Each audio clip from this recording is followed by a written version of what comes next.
Ah, Azul,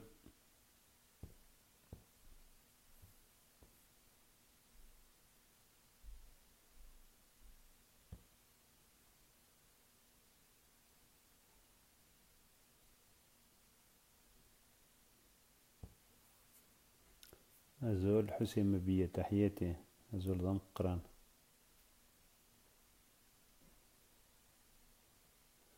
Azul خوم مرة. يا سيتي مخير فيك مليح. Euh, bon, comme d'habitude, c'est vrai que d'habitude c'est le lundi que je fais un live en français. Malheureusement hier j'ai pas eu le temps. Alors je vais parler un peu en français. Comme d'habitude, je parle en français pour permettre un peu aux réfins d'Europe qui ne comprennent pas nécessairement très bien Tmazirt de suivre un peu ce qui se passe, de leur donner un peu un suivi régulier, euh, hebdomadaire, j'ai envie de dire, de ce qui se passe et de les inviter à pouvoir, de les inviter à rejoindre le mouvement, à s'activer et à donner un peu de leur temps et de leur capacité pour soutenir ce mouvement réfin. Alors, chaque semaine, on essaye un peu d'expliquer un sujet de, soit d'actualité, soit un sujet d'histoire, soit un sujet de raison d'existence de ce mouvement réfin qui maintenant enfin, dépasse déjà son 15e mois. L'idée générale, évidemment, c'est de faire profiter le RIF de toutes les capacités qui existent parmi ses enfants, surtout parmi la diaspora rifaine dans les pays européens. Et l'idée générale, évidemment, c'est de faire parvenir le message à toutes les personnes qui ont envie ou qui peut-être ne le savent pas encore, mais qui auraient envie à l'avenir de faire quelque chose pour Arif. C'est de là qu'est venue l'idée de faire des vidéos en français et de parler d'un sujet bien précis à chaque fois par rapport à ce qui se passe, par rapport à ce qui arrive, surtout dans le RIF, et probablement de comment est-ce que ça se répand ici en Europe, de comment est-ce qu'on en parle, de comment est-ce que ça avance et qu'est-ce qu'on fait. Alors, pour cette semaine, évidemment, les gens savent maintenant que chaque semaine, il y a ce tribunal de l'Husima qui condamne nos compatriotes à des peines pas possibles, des 20 ans, des 15 ans, des 12 ans, des 10 ans, des 4 ans, des choses mais incroyables, parce que quelqu'un a manifesté, parce que quelqu'un est sorti dans la rue pour crier sa colère contre ces autorités et contre ce gouvernement qui martyrise le peuple rifin.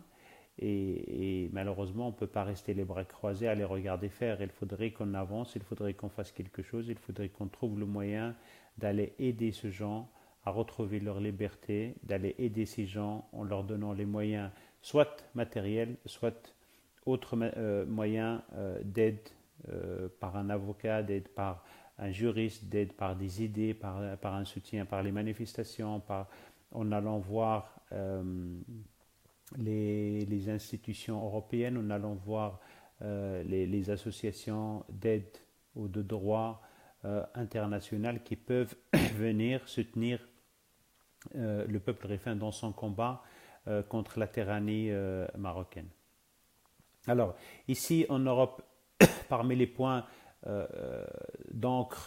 d'ancrage, si j'ai envie de dire, qu'on a créé, on a créé une association qui s'appelle Anzouf. Anzouf, ce qui veut dire bienvenue en français. En fait, c'est la diminutive du mot Agraw Narif Izrfan of Gan, qui veut dire l'Organisation Rifan des droits de l'homme. C'est une association évidemment de droits de l'homme qui défend les droits de l'homme, surtout des Rifins, que ce soit des Rifins qui résident dans le Rif ou des Rifins qui sont en dehors du Rif et qui essaye, qui fait des efforts énormes pour atteindre les institutions et les associations internationales pour aider le peuple rifin dans son combat contre la tyrannie marocaine. Alors, parmi les actions qu'on a déjà réalisées jusqu'à aujourd'hui dans le cadre de Anzouf, de cette association, c'est qu'on a organisé un débat ou un colloque, si vous voulez, ici à Bruxelles, le 9 décembre. Dans le débat, on a essayé de montrer l'image des familles, de la souffrance qui est provoquée par l'arrestation des membres de leur famille. Et on a invité un psychiatre à venir discuter avec ces familles pour montrer un peu la souffrance qu'ils sont en train de vivre à cause de tout ce qui s'est passé, à cause des arrestations, à cause des attaques qu'ils subissent tous les jours par les flics, par la police secrète, par tout ce que vous pouvez imaginer qui appartient à l'État. Ensuite, nous sommes en train d'organiser une deuxième rencontre qui va se passer à Rotterdam le 17 février. Cette rencontre va mettre le focus sur la justice, mais pas exactement la justice, c'est surtout un point bien spécifique, c'est le tribunal. Ça veut dire qu'il y a des spécialistes qui vont venir nous parler du développement des tribunaux dans le monde pour pouvoir comprendre un peu d'où vient cette idée, comment ça marche, comment est-ce que ça s'organise, c'est quoi les aspects que ça prend, qui est responsable de quoi, qui fait quoi, jusqu'à atteindre le moment où il y a le jugement qui est prononcé et qu'est-ce qui se passe après. Alors pourquoi est-ce qu'on a choisi ce thème? Parce qu'évidemment, il y a nos frères, il y a nos sœurs qui sont poursuivis, qui sont condamnés, qui sont emprisonnés chaque jour dans le RIF, et on a besoin de comprendre comment ça marche ce tribunal, comment ça marche les tribunaux, comment ça marche un jugement. Et alors il y aura des interventions d'avocats, il y aura des interventions de juristes, probablement d'un juge, probablement des gens qui sont vraiment à l'intérieur dans le métier, et nous sommes en train de faire tous ces contacts pour pouvoir amener des gens qui connaissent très très bien le métier, dans le monde bien sûr, mais on va ramener aussi des gens qui connaissent comment ça se passe dans les tribunaux marocains. Ils vont nous expliquer comment ça se passe pour nos compatriotes rifins qui sont emprisonnés dans les geôles marzaniennes, dans les geôles marocaines.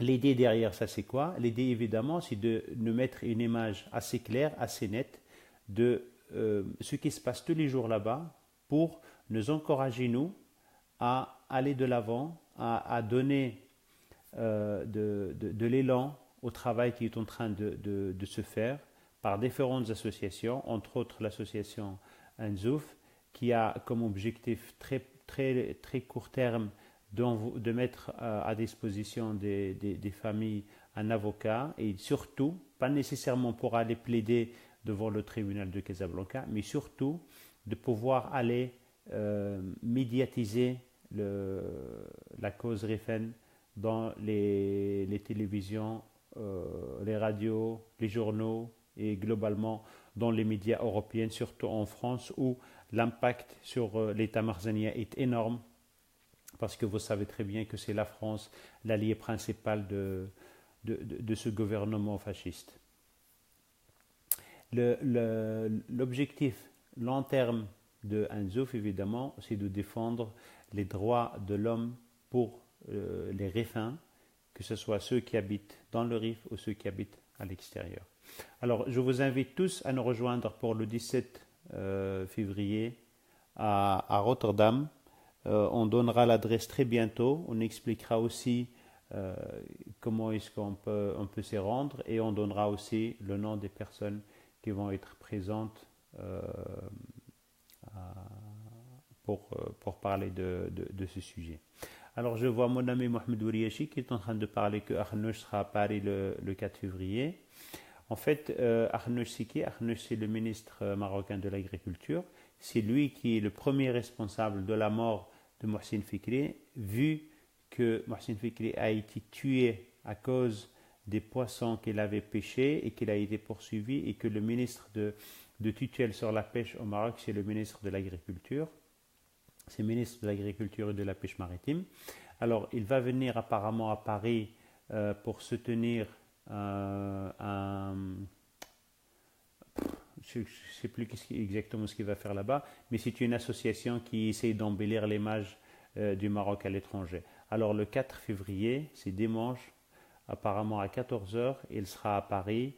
Et alors, ce qui est proposé, c'est de faire un groupe de personnes qui vont aller manifester devant cette réunion pour le déranger dans ce qu'il est en train de faire et pour crier notre colère contre lui parce qu'il fait partie de ce gouvernement qui est en train de martyriser le peuple rifin. Alors, ça c'était juste une parenthèse parce que je vois Mohamed Ouli ici qui est en train de parler, alors je voulais donner un peu d'élan. Si vous cherchez un peu dans Internet, ça s'appelle Cercle Eugène Delacroix. Et je pense que si vous cherchez un peu, je le mettrai probablement aussi sur ma page, je vais le partager sur ma page, comme ça les gens qui voudront aller crier un peu là-bas, on peut y aller. J'irai peut-être à Paris, je ne suis pas certain encore, mais je vais y penser, je vais faire un effort pour y aller. Voilà, alors ici, j'ai parlé un peu de Anzouf, mais il n'y a pas que Anzouf dans le monde, il y a aussi d'autres associations qui se créent, il y a d'autres groupements qui se font. Il y a l'idée principale ici que moi je donne et que j'ai toujours donné et que je soutiens, c'est qu'il nous faut des groupements, pas nécessairement des ASBL, des associations qui sont déclarées, pas nécessairement, mais il nous faut nous rassembler d'une manière ou d'une autre. Il nous faut se mettre ensemble et de parler, discuter, mais discuter au maximum de ce qu'on peut discuter, de tous les points qui nous intéressent pour pouvoir avancer. On ne peut pas avancer à l'aveugle ni sourdement. Moi, je pense réellement que plus on en parle, plus il y a des idées qui se mettent à disposition, plus il y a des gens qui se mettent en ordre de travail, de fonctionnement et de marche, et ça va donner des idées nouvelles et ça va donner pas mal de choses qui vont nous aider à aller de l'avant. Notre RIF a besoin de nous tous et le fait de se mettre ensemble à 2, à 3, à 5, à 1000, à 100, autant que vous voulez, ça va donner un élan, ça va donner des idées à d'autres personnes qui vont pouvoir avancer. C'est vrai que moi personnellement, j'ai fait ce que je pensais correct, c'est que je me suis mis avec des amis qui, eux, ont dit, tiens, on peut penser, on peut réfléchir, qu'est-ce qui est le mieux pour l'instant. On a pensé que créer une association comme on a fait, qui s'appelle Anzouf, qui défend les droits de l'homme, était une bonne chose et qu'on est en train de travailler dessus. On essaie de contacter les gens, on essaie de collecter de l'argent, on essaie d'écrire des textes, on essaie d'organiser des débats, on essaie de faire pas mal de choses. Voilà, c'est une bonne chose. Celui qui veut nous rejoindre, bienvenue, il n'y a pas de souci. Mais celui qui veut faire autre chose, il n'y a pas de problème non plus.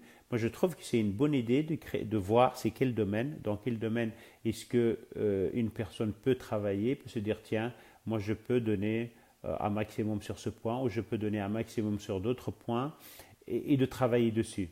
Pour moi, le pire, c'est de rester là à ne rien faire. Ça, moi, je trouve que c'est pas une bonne chose. Moi, je trouve que chaque personne ne fait ce qu'écrire un article, de dire tiens, il y a un sujet, il y a un domaine qui m'intéresse. Allez, supposons, je sais pas moi, la pêche, ça m'intéresse, je trouve ça intéressant, je trouve ça pas mal. Moi, je me propose d'écrire un article sur la pêche, comment ça se passe la pêche, comment ça se passe dans le Rif par exemple, de quoi est-ce que les gens vivent, ou peut-être quelqu'un qui va faire un reportage, il part là-bas, il va je sais pas moi, dans un village reculé dans le Rif et de dire tiens, de quoi est-ce qu'ils vivent les gens, comment est-ce qu'ils vivent, comment ça marche. Et de là, tu vas sortir des problèmes que eux ils vivent tous les jours et pour lesquels il faut trouver des solutions. Et nous savons tous que le Marzen, les autorités marocaines, ils ne cherchent pas de solutions. Et ils foutent rien. La seule chose qui les intéresse, c'est de ramasser de l'argent, de l'envoyer à Panama, de l'envoyer en Suisse et d'en profiter entre eux. Mais le petit peuple, ils n'en ont rien à serrer. Ils s'en foutent de ce petit peuple.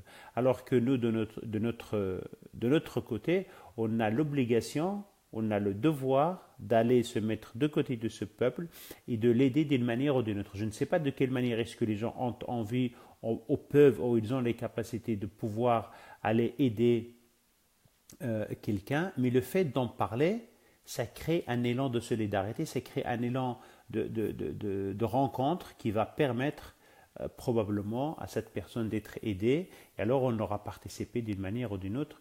Moi j'en connais qui partent au RIF, ils prennent leur caméra, rien qu'un téléphone, je sais pas moi, un smartphone, tu arrives là-bas, tu parles avec des gens, tu discutes, tu filmes, tu montres le point, tu arrives ici, tu fais un montage et tu le montres. Et, c'est magnifique parce que tout le monde ne peut pas euh, aller voir de loin, surtout de loin. Des sites d'Europe, on ne voit pas.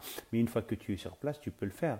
Je sais pas moi, quelqu'un qui sait écrire, j'ai des amis qui écrivent des articles qu'ils publient dans les journaux. Ça permet de poser sur la table de discussion des idées assez fraîches, assez récentes, qui nous concernent tous, et c'est très bien. J'ai d'ailleurs un ami qui habite à Liège, d'ailleurs je le remercie énormément parce qu'il fait un travail de fond qu'on ne voit pas du tout, mais c'est un travail énorme. Il l'a commencé, je crois, si je me rappelle bien, c'était en juillet qu'il a commencé à parler de ça. Il avait fait un sondage dans le Hirak, évidemment, dans le mouvement. Il venait aux manifestations, il nous posait des questions, on l'aidait un peu, on demandait aux autres. À la fin, il nous a sorti un point de vue extérieur un peu, de ce que nous, on vivait de l'intérieur. Il nous a expliqué des points, des erreurs dans lesquelles on tombait sans nous en rendre compte. Et ça nous a vraiment permis de prendre du recul sur certains points, et ça nous a permis de vraiment corriger des erreurs qu'on commettait à ce moment-là. Ben, franchement, pour moi, ça a été une aide, mais vraiment énorme. Ça m'a permis de voir des choses d'un autre point de vue, un peu de l'extérieur, un peu d'une autre manière, un peu. Mais franchement, c'est magnifique. Alors, je suis certain qu'il y a énormément de gens qui ont. Peut-être qu'ils n'ont pas des idées tout de suite, mais le fait de s'asseoir et de discuter et de parler, ça va créer que chaque idée va donner naissance à une autre, et puis à une autre, et puis à une autre, et puis à une autre, et ça va grandir, et ça va devenir quelque chose de magnifique. Voilà, là l'idée évidemment c'est de se mettre ensemble. Moi personnellement je suis en train de réfléchir, je l'ai déjà proposé à certains amis, de voir si on ne pourrait pas réserver un dimanche par mois, euh, allez, de réserver une salle. Je sais pas moi, au début on peut commencer avec une petite salle, je sais pas moi, 20, 30 places. Ça coûte rien du tout, je sais pas moi, ça coûte 30 euros pour 4 heures, qu'on se mette là-bas et qu'on commence un peu à discuter de plusieurs points ou des points qui nous intéressent ou de ce qu'on a envie. Pas nécessairement de tout préparer à l'avance, c'est juste d'arriver là et de dire tiens, de quoi est-ce que vous êtes intéressé de parler. Évidemment, d'être sérieux dans nos discussions, de chercher à mettre euh, je sais pas moi, dans le positif nos idées et pas nécessairement de nous imposer l'un à l'autre euh, les idées, mais c'est juste de partager ces idées, de dire tiens, moi j'ai une idée, je vais la mettre sur la table, je vais en parler, peut-être que quelqu'un d'autre va être intéressé par cette idée-là, et tiens, bon, on va se mettre ensemble et on va avancer.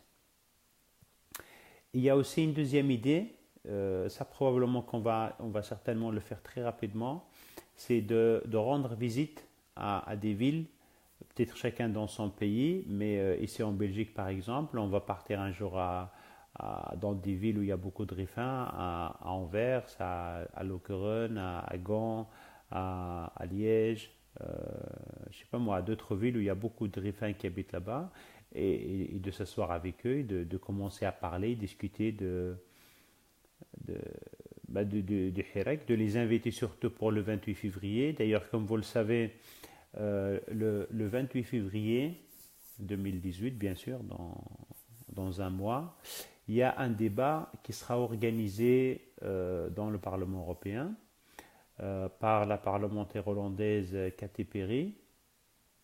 Alors, ce jour-là, évidemment, on a pris l'initiative d'organiser une marche ici à Bruxelles et de là, évidemment, participer aux débats qui vont se passer à l'intérieur du Parlement. Alors, dans le Parlement européen, évidemment, c'est très grand, c'est énorme. Moi, personnellement, je suis en train de préparer des invitations que je vais envoyer à tous les parlementaires avec qui j'ai eu des contacts dans le passé. Moi, je crois que facile 500 parlementaires européens et une centaine de parlementaires belges. je vais leur envoyer l'invitation pour leur dire venez nous soutenir dans notre combat contre la tyrannie, contre la dictature. Et je ne sais pas s'ils auront l'occasion de prendre la parole ou pas, de discuter de ça ou pas, est-ce qu'ils vont tous venir ou pas, est-ce que certains vont venir ou pas. Mais comme c'est un jour de semaine, c'est un jour où le Parlement européen est ouvert, bah, moi je pense qu'il y aura certains qui vont se dire tiens, on va voir ce que ces gens racontent, on va leur poser la question directement, on va discuter avec eux. Et je pense que ce serait très intéressant aussi qu'on se prépare et qu'on soit clair dans nos têtes sur les discours, sur les messages qu'on a envie de passer et pas d'arriver à l'improviste, de dire tiens, moi j'ai envie de prendre la parole, j'ai envie de dire ceci, cela. Ça, c'est un travail de fond que moi personnellement je compte faire. Il y a certainement d'autres personnes qui vont faire aussi un autre travail de fond, enfin je ne sais pas quoi. Il y a certainement des gens qui vont contacter d'autres personnes, d'autres associations, ou peut-être les mêmes, mais ça sera alors encore très bien parce que ça va permettre à cette personne de voir que voilà, il y a 2, 3, 4 emails qui sont arrivés dans sa boîte qui parlent de la même chose et c'est magnifique. Saïd Sofia LM. Oui, normalement oui. Alors, est-ce qu'on peut rentrer au Parlement européen ou pas? C'est une très bonne question. Alors, moi, j'ai pris rendez-vous avec l'organisatrice de la réunion, c'est Katy Perry. Je vais la rencontrer très bientôt. Je ne sais pas encore à quelle date, mais on a discuté, on a parlé, on a décidé de se rencontrer très rapidement, probablement cette semaine. Peut-être si c'est trop court pour cette semaine, ce sera pour la semaine prochaine, mais on va se rencontrer. S'il y a la possibilité d'entrer, évidemment, on va faire une liste et on va entrer. Parce que je n'ai pas envie qu'on tombe dans le même problème qu'on a vécu, enfin qu'on a vu en septembre, où il y avait des pro-marocains qui sont rentrés, qu'ils ont commencé à insulter Zfzafi, ils ont commencé à nous traiter de je ne sais pas quoi. Sobhi, tu m'as posé une question, je suis en train de la chercher, mais je ne la trouve pas. Est-ce que tu peux la reposer, s'il te plaît? Parce que je suis remonté vraiment très très haut, mais je ne la vois pas. Sobhi Boudir, tu veux bien reposer ta question, s'il te plaît? Mais c'est l'islam. Alors, si on rentre au Parlement, ben, bien sûr en visiteur, oui, hein, on rentre en visiteur, on a le droit de participer au débat, on aura le droit de participer à la réunion, et voilà, ça va dépendre un peu du nombre de places qu'on aura, de la taille de la salle, oui, bien sûr, s'il y a la possibilité de rentrer, on fera une liste, justement pour éviter qu'il y a des gens qui s'incrustent. Ça veut dire que les gens qui vont rentrer, si c'est possible, là, je ne dis pas que c'est sûr à 100%, mais si c'est possible, on fera une liste, on inscrira les gens à l'avance. Alors les gens qui peuvent rentrer, on doit les connaître. Enfin, pas nécessairement moi, mais bon, voilà, il y a quelqu'un qui doit valider et ça sera très bien. Mais on en parlera en son temps, mais il faut d'abord avoir cette réunion. On va voir combien de temps est-ce que ça dure la réunion.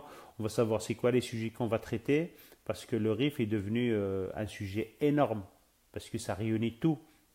Ça parle de l'économie, ça parle des droits de l'homme, ça parle de la démocratie, ça parle du droit de participer à la vie politique, ça parle des droits de la femme, des droits de l'enfant.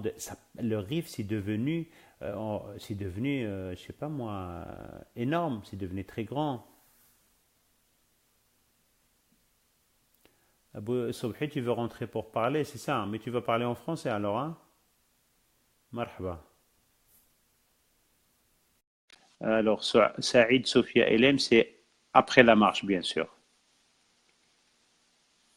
C'est après la marche, le Parlement, hein, c'est pas avant. C'est probablement dans l'après-midi vers 4 heures ou un truc comme ça.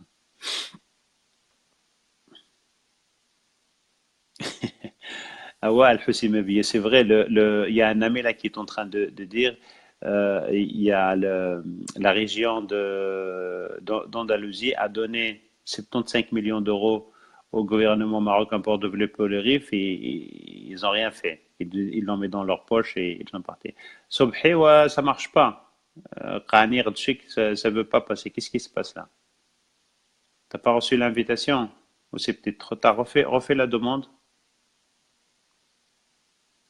Attends, voilà.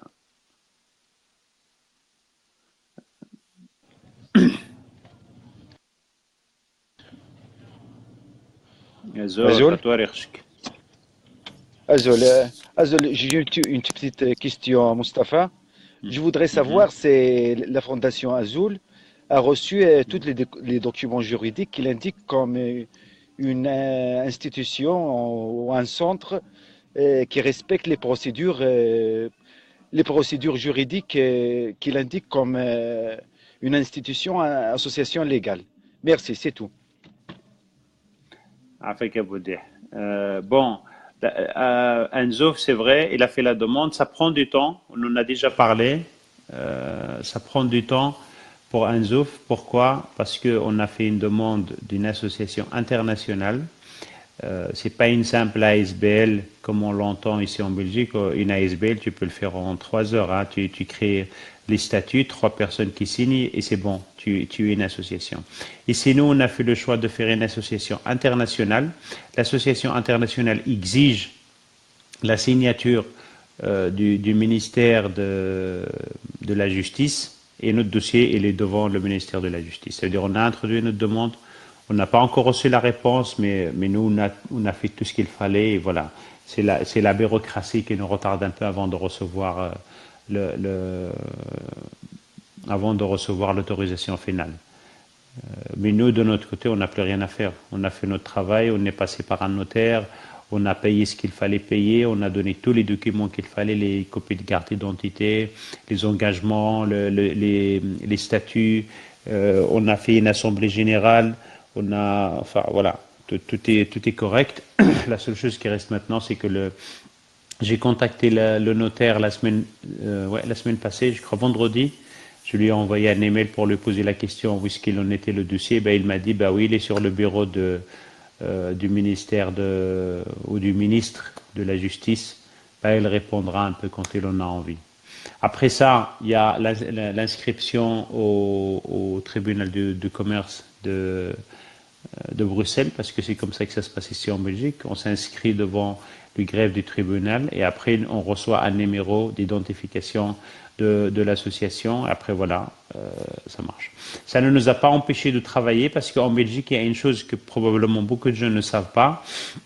Il y a ce qu'on appelle une association de fait. Une association de fait, c'est une association qui existe mais qui n'a pas de document, qui n'a pas de papier. Ça permet à 2, 3 personnes, à 4 personnes de se réunir ensemble, de décider quelque chose et de le faire ensemble. Et c'est reconnu comme une association de fait et c'est reconnu par la Belgique. Ça veut dire si 3 personnes se mettent ensemble et décident de faire quelque chose ensemble et qu'il y a un accord entre eux, ils n'ont pas besoin d'aller l'inscrire au tribunal. L'État belge le reconnaît comme une association de fait. Évidemment, il n'y a pas de papier, il n'y a pas de document, il n'y a pas de reconnaissance sur papier, mais c'est une reconnaissance verbale comme ce qu'on fait ici. Alors, l'ORIHI, Anzouf, ouais, de toute façon, c'est une ONG, parce que ONG, c'est organisation non gouvernementale. Évidemment, on n'est pas un gouvernement, c'est pas le gouvernement qui nous a créés ou qui nous soutient d'office, mais en plus de ça, c'est une AISBL. AISBL, ça veut dire Association internationale sans but lucratif. Ok, alors je reviens un peu au débat que j'essaie de créer ici par les vidéos, surtout quand je parle en français. Le débat que j'essaie un peu de créer, c'est de pousser les gens, surtout les jeunes, surtout ceux qui ont grandi, qui sont nés et grandis en Europe, à les pousser à rejoindre le mouvement et venir créer un élan, créer un courant de participation dans le mouvement Refin pour aider notre peuple qui est en train de souffrir, qui est en train de mourir sous la torture, sous la maltraitance de l'État marocain. Alors, l'idée évidemment globale, c'est pas que tout le monde me rejoigne moi, qu'ils viennent avec moi ou qu'ils viennent derrière moi ou quelque chose comme ça. C'est pas ça l'idée du tout. L'idée, c'est que chacun commence à travailler dans quelque chose, soit avec moi s'il le veut, bien sûr, soit avec d'autres personnes, soit dans sa ville, soit dans son pays, soit dans d'autres villes ou dans d'autres pays. L'idée, c'est que notre objectif principal, c'est le RIF. Il faut trouver le moyen d'aider le RIF et de pouvoir se dire, tiens, moi je suis d'origine RIF, je suis RIF, mes parents sont RIF, ils ont souffert, ils ont fait tout pour que ce RIF existe, pour que leurs frères, leurs pères, leur famille vivent et que moi, heureusement, je suis en Europe, j'ai les moyens, j'ai une marge de démocratie énorme où je peux investir un petit effort et ça donnera un résultat énorme. Et c'est là où vient l'idée que les jeunes qui connaissent bien la Belgique, qui connaissent bien la France, qui connaissent bien les Pays-Bas, qui connaissent bien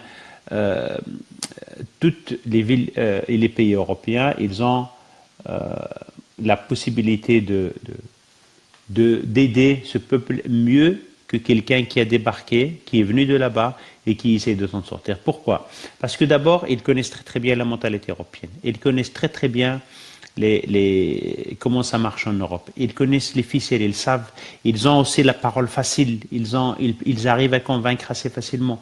Et c'est là où l'idée que mettre quelqu'un qui a grandi ici, qui a la mentalité d'ici, ils ont aussi les contacts, ils ont un adresse book énorme, ils connaissent énormément de monde. Et c'est là où ce RIF doit profiter de tous ces enfants pour aller de l'avant, pour soutenir surtout les gens qui sont en présent et les gens qui souffrent tous les jours. Voilà. J'ai pas envie de faire une vidéo très très longue. Je ne sais pas depuis combien de temps est-ce que je suis là, mais j'ai envie que ça reste là. Parce que rester 4 heures en live, c'est un peu trop. Non, je ne vois pas sur mon téléphone combien de temps est-ce que c'est. C'est pas grave. Peut-être que si quelqu'un peut me le dire. Mais voilà, mon idée c'est ça. Mon idée c'est qu'on ouvre le débat. C'est que j'invite, je lance un appel aux gens d'aider le RIF, de travailler sur le RIF, de réfléchir dans quel domaine est-ce que je peux aider le RIF.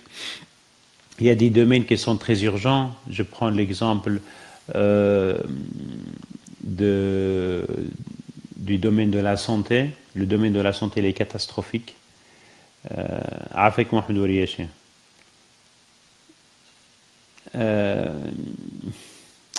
Le domaine de la santé il est catastrophique et il y a beaucoup de choses à faire. 45, 33, 32, 32. Allez, on va dire 32 minutes. Merci à Aïtma, merci beaucoup.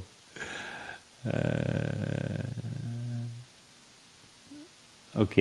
Bon, voilà. Alors, l'idée, c'est que, franchement, moi, je verrai d'un très bon œil un groupe de personnes qui vont travailler dans le domaine de la santé. Ils trouveront les moyens, comment est-ce qu'ils peuvent faire les choses, comment est-ce qu'ils peuvent... voilà. Il y a peut-être d'autres domaines. Moi, le domaine qui tient le plus à mon cœur, c'est le domaine de la langue griffenne. Et là, je pense que c'est un débat aussi à ouvrir. Mais bon, voilà. J'ai dit ce que je pensais, j'ai dit mon idée globalement, et je crois que je vais fermer le débat ici. Merci beaucoup et bonne soirée.